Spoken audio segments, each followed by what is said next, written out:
अहम breaking news सां share कया आहियूं। संजो वॾो वज़ीर सैयद मुराद अली शाह अली हाउस खैरपुर पहुची वियो आहे। मुराद अली शाह अॻूणे वॾे वज़ीर सैयद क़ाइम अली शाह सां मुलाक़ात कई। मुराद अली शाह ऐं सैयद क़ाइम अली शाह गॾिजी बरसात मुतासिर थियल इलाइक़नि जो दौरो करे मुतासिरनि सां मुलाक़ात कई। मुराद अली शाह ऐं क़ाइम अली शाह यूनियन काउंसिल शादी शहीद ॻोठ पठान खान कठूअर ऐं ॿियनि इलाइक़नि जो दौरो कयो। मुराद अली शाह जो चवणो हो त जिन माण्हुनि जे चौपाई माल जो नुक़सानु थियो आहे उन्हनि जी बि मदद कंदासीं। हुन चयो त बरसात ऐं ॿोॾि सबबि मुतासिर माण्हुनि सख़्तु तकलीफ़ुनि मां गुज़री रहिया आहिनि। खेनि घरनि जी तामीर लाइ जनवरी खां माली मदद कई वेंदी।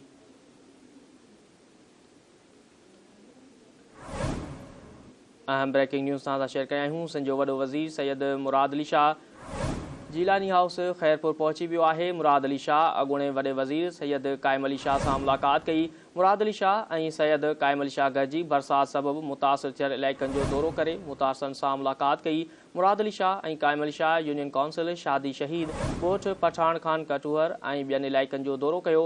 मुराद अली शाह जो चवणो हो त जिन माण्हुनि जे चौपाई माल जो नुक़सानु थियो आहे उन्हनि जी बि मदद कंदासीं। हुन चयो त बरसात ऐं ॿोॾि सबबि मुतासिर माण्हुनि सख़्तु तकलीफ़ मां गुज़रिया आहिनि।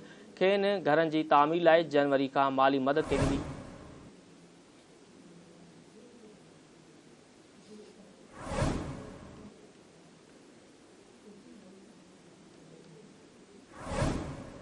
अहम ब्रेकिंग न्यूज़ सां शेयर कया आहियूं। संजो वॾो वज़ीर सैयद मुराद अली शाह जीलानी हाउस खैरपुर पहुची वियो आहे। मुराद अली शाह अॻूणे वॾे वज़ीर सैयद क़ाइम अली शाह सां मुलाक़ात कई।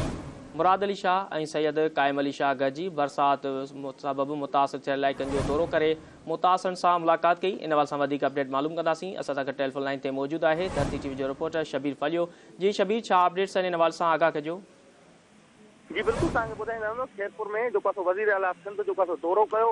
फिर रानीपुर में जेको आहे ताक़ीद कई। उन खां पोइ खैरपुर जीलानी हाउस ते पुॼी सैयद क़ाइम अली शाह सां गॾु करे जेके बरसात मुतासिर इलाइक़नि जो दौरो कयो, जंहिंमें जेके बरसात मुतासिरीन हुया उन्हनि जी इमदाद जो ऐलान बि कयो ऐं बरसात मुतासिरनि खे आथर बि ॾिनी।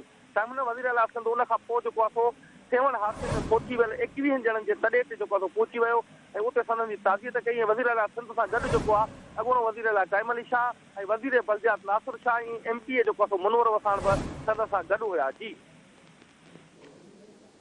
शबीर, तफ़सील ॾियण लाइ महिरबानी।